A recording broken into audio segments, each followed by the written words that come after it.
एक बार की बात है, एक छोटे से गांव में राम नाम का एक लड़का रहता था। राम बहुत ही होशियार और प्रतिभाशाली था, लेकिन उसमें एक बहुत बड़ी कमी थी। वह हमेशा अपने कामों को टालता रहता था। जब भी कोई काम उसे सौंपा जाता, वह कहता, अभी भी समय है, बाद में करूँगा। इसी तरह उसकी पढ़ाई में भी वह ध्यान नहीं देता था और हमेशा खेल कूद में समय बर्बाद करता था। उसके माता पिता और शिक्षक उसे बार बार समझाते थे कि समय बहुत कीमती है और इसे बर्बाद नहीं करना चाहिए, लेकिन राम पर इसका कोई असर नहीं होता था। एक दिन गांव में एक प्रसिद्ध साधु आए। साधु महाराज गांव के लोगों को जीवन में महत्वपूर्ण बातें सिखाते थे। उन्होंने जीवन में समय के महत्व, कर्म की प्रधानता और अनुशासन की आवश्यकताओं पर जोर दिया। गांव के लोग साधु की बातें बड़ी ध्यान से सुनते थे और उनसे प्रेरणा लेते थे।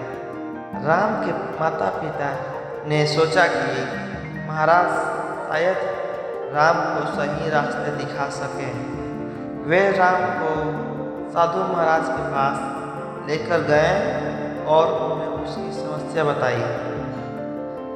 साधु महाराज ने राम को प्यार से बुलाया और उसे कहा, बेटा, मैं सुन रहा हूँ कि तुम बहुत बुद्धिमान हो, लेकिन एक गलती बार बार कर रहे हो। तुम समय को व्यर्थ कर रहे हो। क्या तुम जानते हो कि समय सबसे अनमोल चीज़ है? राम ने साधु की बातें को ज़्यादा गंभीरता से नहीं लिया और जवाब दिया, मुझे पता है, लेकिन मेरे पास अभी बहुत समय है।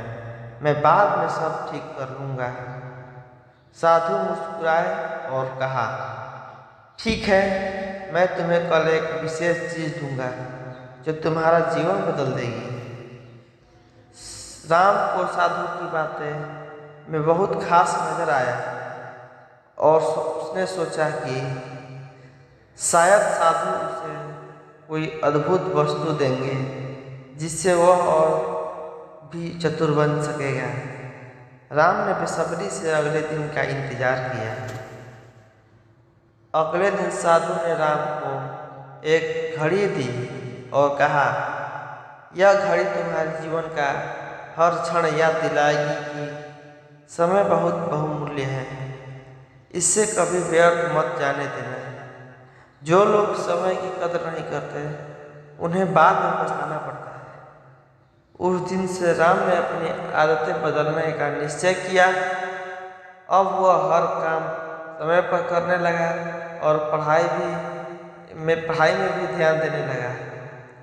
वह खेल कूद और अन्य मनोरंजन को भी समय पर करता था, लेकिन पढ़ाई और काम को प्राथमिकता देने लगा।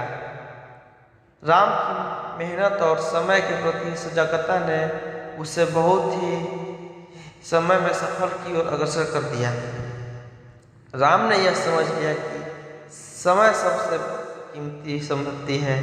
एक बार खोया हुआ समय कभी वापस नहीं आता और जो लोग इसका सही उपयोग करते हैं, वही अपने जीवन में कुछ बड़ा हासिल कर पाते हैं।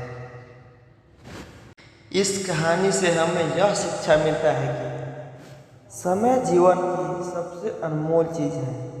एक बार यह हाथ से निकल गया तो फिर कभी वापस नहीं आता। अगर हम समय का सही तरीके से उपयोग करते हैं तो हम अपने जीवन में बड़ी उपलब्धियां हासिल कर सकते हैं, लेकिन अगर हम समय को व्यर्थ करते हैं तो हमें अंत में पछताना पड़ता है। इसलिए हमेशा समय की कद्र करें और हर पल का सही उपयोग करें।